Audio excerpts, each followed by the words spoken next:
నమస్కారాలు. ఈరోజు press meet పెట్టడానికి చాలా కారణాలు ఉన్నాయి.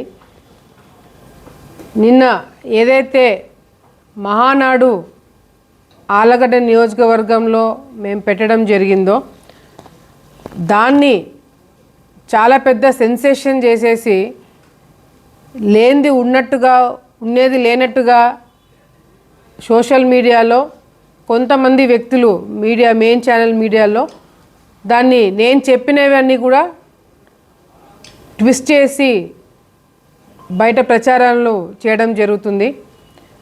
మొదట అసలు మహానాడులో జరిగింది కూడా ఒకసారి మనం మాట్లాడుకుంటే, నేను మహానాడులో మాట్లాడుతూ పార్టీని ఉద్దేశించి లేదంటే లోకేషన్ను ఉద్దేశించి చంద్రబాబు నాయుడుని ఉద్దేశించి నేనేదో ఘాటైన వ్యాఖ్యలు చేశానని చెప్పి ఒక తప్పుడు ప్రచారము బయట జరగడం అనేది చాలా చాలా విడ్డూరంగా ఉంది.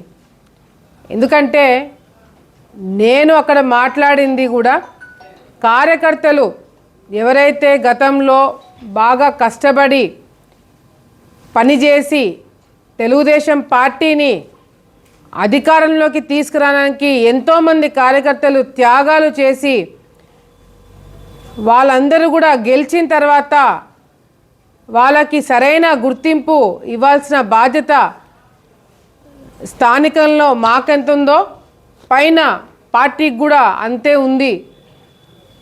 అదేవిధంగా మా అబ్జర్వర్ కడప నుంచి గోవర్ధన్ రెడ్డి గారు వచ్చి ఆయన అక్కడ ఉన్నప్పుడు ఈ సమాచారం అంతా ఆయనకి చెప్పి ఆయన పార్టీ దృష్టిలో పెట్టడానికి మాత్రమే ఆ టాపిక్ కూడా తీసుకురావడం జరిగింది. ఆడ మాట్లాడేటప్పుడు కూడా ఏం చెప్పినాము, సిరివెల్ల అనే ఒక మండలం ఎగ్జాంపుల్ తీసుకుంటూ ఆ సిరివెల్ల మండల కన్వీనర్గా ఉన్న శ్రీకాంత్ రెడ్డి ఆయన కొన్ని సంవత్సరాల నుంచి పార్టీకి కానీ మాకు కానీ అంకితమయ్యి పనిచేస్తూ కార్యకర్తలందరినీ కూడా కలుపుకుంటూ ఫ్యాక్షన్లో ఆయన కుటుంబ సభ్యులను పోగొట్టుకొని గట్టిగా రాజకీయాలు చేస్తున్న వ్యక్తి. అటువంటి వాళ్ళు మీరు గుర్తింపు ఇవ్వాలి. కానీ ఎన్నికలకి 4 రోజుల ముందర పార్టీలోకి వచ్చి హడావిడి చేసి వాళ్ళు పై లెవెల్లో లాబింగ్ చేసుకొని పదవులు మాకు చెప్పకుండా పోయి పదవులు సంపాదించుకొని వస్తే ఊళ్ళోకి కార్యకర్తలు రానివ్వరు అని చెప్పినాం. కానీ నా పదాలైతే ఇవే. దానికి నేనేదో ఎవరిని రానియను, ఆలగడ్డ నియోజకవర్గంలో నాకు చెప్పకుండా పదవులు ఇస్తే నేను రానియనను, లేకపోతే పార్టీని ఉద్దేశించి నేను ఏదో అన్నానని చెప్పి వార్తలు రావడము కరెక్ట్ కాదు. ఎందుకంటే ఎవరు చేపిస్తున్నారో, ఎవరు టీవీ వాళ్ళకి వీడియోలు ఇచ్చి డబ్బులు ఇచ్చి చేపించారనేది కూడా నాకు సమాచారం ఉంది. అంటే ఎవరి గురించి మాట్లాడితే వాళ్ళే దాని పబ్లిసిటీ ఇచ్చుకుంటారు కదా. మాకు తెలియదని మాత్రం దయచేసి అనుకోకండి. ఎవరు వెనకాల నుంచి చేస్తున్నారో అందరూ తెలుసు. ఆలగడ్డ నియోజకవర్గం స్థాయి నుంచి రాష్ట్ర స్థాయి వరకు మా వెనకల జరిగేది అన్నీ తెలుసు. మా టైం వచ్చేదానికి మేము వెయిట్ చేస్తున్నాం అంతే, అవన్నీ బయట పెట్టడానికి. సో సాక్షి దాన్ని ఏ విధంగా పబ్లిసిటీ ఇస్తుందనేది కూడా మామూలుగా జిల్లా స్థాయిలో రాయాల్సిన న్యూస్ మా భూమా అనంగానే స్టేట్ వైడ్కి వెళ్ళిపోయింది. గత 4-5 సందర్భాల్లో ఈ 4-5 న్యూస్లు కూడా సాక్షి ఎక్కడ జిల్లా స్థాయిలో కవర్ చేయట్లే, రాష్ట్ర స్థాయిలో కవర్ చేస్తుంది మాది. మంచిదే అది కూడా. ఈరోజు సాక్షి వాళ్ళపైన మేము కేసు వేసాము, వాళ్ళ ఆఫీస్ ముందర ధర్నా చేశామనేది వాళ్ళకు కూడా ఎక్కడో గుచ్చుకొని ఉంటుంది. దాన్ని తగినట్టుగానే ఉండేవి లేని ఉన్నట్టుగా కూడా వాళ్ళు సృష్టిస్తున్నారు. మమ్మల్ని రాజకీయంగా ఎదుర్కోలేని వాళ్ళు కూడా ఇది అడ్వాంటేజ్ తీసుకొని పార్టీకి మాకు ఏదో చిచ్చు పెట్టాలని చెప్పి చాలామంది కొన్ని దశాబ్దాల నుంచి ప్రయత్నం చేస్తున్నారు. నేను ఒకటే చెప్తున్నా, మీరు ఎన్ని జన్మలు ఎత్తినా మీరు ఏం చెప్పినా ఏం చేసినా పార్టీకి మేము దూరం కాము. పార్టీ మమ్మల్ని మీలాంటి వ్యక్తుల కోసం పార్టీ మమ్మల్ని దూరం పెట్టదు. మీరేదో హడావిడి చేసి ఎన్నికలకు ముందు కూడా ఇంతే హడావిడి చేసినారు.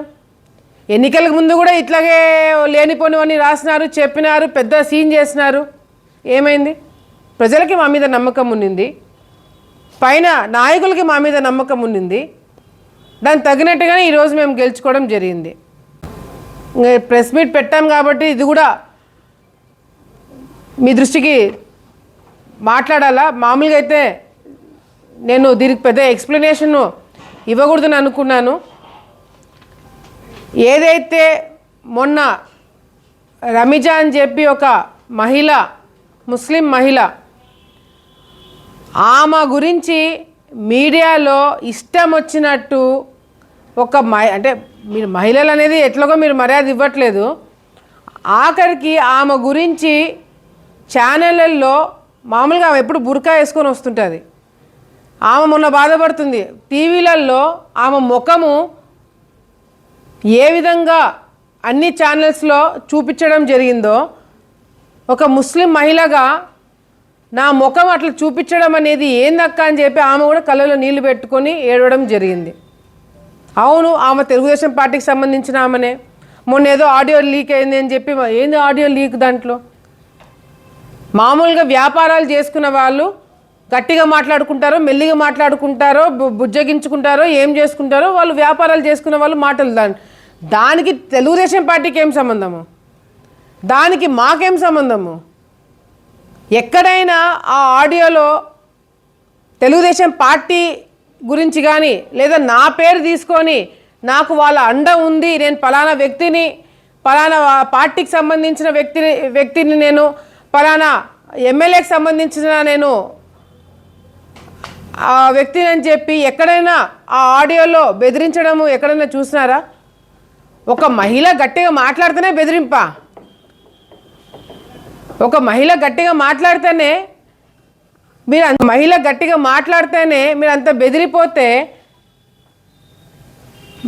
మీడియాలో టీవీ ఛానల్స్లో ఒక చిన్న ఇష్యూ క్లారిఫికేషన్ కూడా తీసుకోకుండా ఆమె గురించి ఒక ముస్లిం మహిళ ఎప్పుడు బుర్కా వేసుకొని పద్ధతిగా ఉండే ఒక ముస్లిం మహిళని ఈరోజు బుర్కా తీసేసి ఆమె ఫోటోలు మీడియాలో పెడుతున్నారు. ఇదే మీ రాజకీయం అండి? ఇంత నీచంగా మీరు దిగజారుతారా? మమ్మల్ని టార్గెట్ చేయడానికి ఒక ముస్లిం మహిళకి ఇవ్వాల్సిన మినిమం డీసెన్సీ కూడా లేదా మీకు? అది వాళ్ళ విజ్ఞతకే వదిలేస్తున్నాం. అంతేకాకుండా ఏదైతే చికెన్ సెంటర్లలో ఏదో జరిగిపోతుందని అడ్డమైన వాళ్ళందరూ ప్రెస్ మీట్లు పెట్టి మాట్లాడుతున్నారు. నేను ఈరోజు చెప్తున్నా, అది ఏమి సప్లై చేసేవాడు పేరు ఏంటది? ఏఎన్ఆర్. వాళ్ళవి మొదటి నుంచి అసలు వీడియో ఒకటి బయటికి వచ్చింది. ఏమని? చచ్చిపోయిన చికెన్లు బయట పాడేసే వీడియో ఒకటి బయటికి వచ్చిందా? అది మేమేమైనా సృష్టించినామా? ఆ చికెన్, ఆ వీడియో బయటికి వచ్చింది. ఆ వీడియోని తగినట్టుగానే మేము యాక్షన్ తీసుకోమని చెప్పి కలెక్టర్కి, ఎస్పీకి, మున్సిపల్ ఆఫీసులకి వాళ్ళకి చెప్పడం జరిగింది. అంటే ఒక ఎమ్మెల్యేగా నా నియోజకవర్గంలో చచ్చిపోయిన చికెన్లు తీసుకొని వండుకొని తింటున్నారు అంటే వాళ్ళకి జబ్బులు వచ్చినా ఏమొచ్చినా నాకు తెలిసినా కూడా ఊరుకుండాలా నేను? అంతేకాకుండా ఇది రిపోర్ట్లు, ఇదేమి మా పార్టీ ఆఫీసులో ఇచ్చిన రిపోర్ట్లు కాదు, ల్యాబ్కి పంపించిన రిపోర్ట్లు ఇవి. ఒకసారి కాదు, రెండు సార్లు సపరేట్గా కలెక్టర్ సీల్ వేసి పంపించిన ల్యాబ్ రిపోర్ట్స్ 2 దాంట్లో కూడా బ్యాక్టీరియా ఉందని చెప్పి వచ్చింది. అంటే నేను ఒక పని చేస్తాను, ఈ ఏదైతే బ్యాక్టీరియా ఉందని చెప్పి వచ్చిన అదే షాపుల నుంచి, అదే ఎవడైతే సప్లై చేస్తున్నాడో వాళ్ళ దగ్గర నుంచి ఈ రిపోర్ట్లు చేతిలో పెట్టుకొని మీడియా మిత్రులు మీ పిల్లలకి తినిపించండి చికెన్, పోలీస్ డిపార్ట్మెంట్ మీ పిల్లలకి తినిపియండి రిపోర్ట్లు పక్కన పెట్టుకొని. అంతెందుకు, ఆలగడ్డ ప్రజలు ఈ రిపోర్ట్లు చూసిన తర్వాత పలానా షాప్ వాడు ఈ విధంగా చేస్తున్నాడని గవర్నమెంట్ నుంచి వచ్చిన రిపోర్ట్ని పక్కన పెట్టుకొని ఆ షాపులలో మీరు చికెన్ మీ పిల్లలకి పెడతారా? మరి నేను ఎమ్మెల్యేగా నేను చేసేదంటే తప్పేముందని అడుగుతున్నా. నేను ఆఖరికి హైకోర్టుకు పోతే హైకోర్టులో కూడా వీళ్ళు తప్పు సమాచారం ఇచ్చి ఇది చేస్తున్నారు. వాళ్ళకి ట్రేడ్ లైసెన్స్ లేదు, అది నా తప్ప. వాళ్ళు ట్రేడ్ లైసెన్స్ లేకుండా వ్యాపారాలు ఎందుకు చేస్తున్నారు? ఇల్లీగల్ కాబట్టే కదా చేస్తున్నారు. సో ఇవన్నీ ఎవరికి తెలియదు. దయచేసి అంటే ఇంకా నేను ఎన్నిసార్లు చెప్పినా కూడా మీడియా వాళ్ళ కాంపిటీషన్, వాళ్ళ రేటింగ్లు వాళ్ళవి ఉంటాయి కాబట్టి భూమాల గురించి వేస్తే వ్యూస్ ఎక్కువ వస్తాయో, షేర్లు ఎక్కువ వస్తాయో, కమెంట్స్ ఎక్కువ వస్తాయో తెలియదు, కానీ విపరీతమైన అటెన్షన్ మాకు ఇస్తున్నారు. పర్వాలేదు, any publicity is good publicity అనుకొని మేము రాజకీయాలు చేస్తున్నాం. ఎందుకంటే లోకల్గా ఓట్లేసే వాళ్ళకి తెలుసు ఏం జరుగుతుందనేది. ఇప్పుడు నంద్యాలలో ఉన్న రేట్లే ఆలగడ్డలో పెడుతున్నారు, నంద్యాల ఉన్న రేట్లు ఆలగడ్డలో పెట్టుకుంటున్నారు.